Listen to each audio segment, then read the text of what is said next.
Sa mga click dito, lagi pindot. Pero yung mga bago ngayon, diretso na sa ignition switch. Yan. Hanapin mo yung Honda. Oh. Saan ba tayo muna? Enter. Diagnosis? Okay. Honda. Yeah. May baba pa ba? Doon, banda doon. Dulo. Basta dumulo ka lang. Dulo doon. Ah, dito. Ayan, diba? O, lampas na.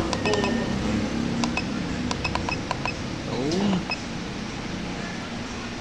Auto scan. Ay! Exit. Ito. Oh, tapos yan. Ayan, Honda ABS. O, dito ka sa read fault code. O, ayan, di ba? Yan ang problema sa motor niya. Yung dalawa na yan. 1.61 power circuit nga. O, tapos, exit ka dyan. Punta ka doon sa erase fault code. Dapat mawawala ito. Ayan, o. Pag na-erase. Okay.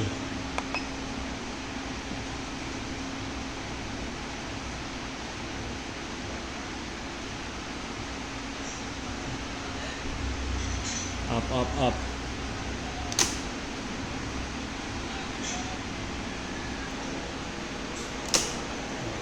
Sige. Punta ka uli doon sa ano. May problema ang wiring nito pagka hindi ano.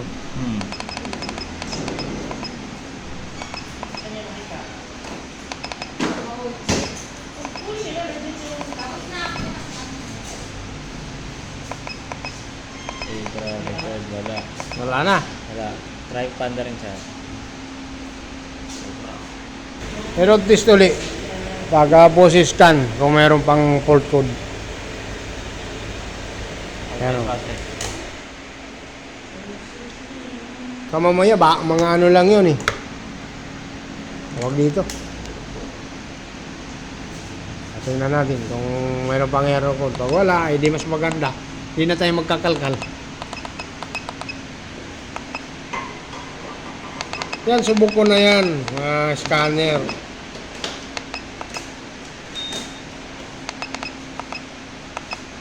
Oh, very good. Lang hiya yung motor na to. Kailangan pala ng scanner. Ayaw ng manual. Huy!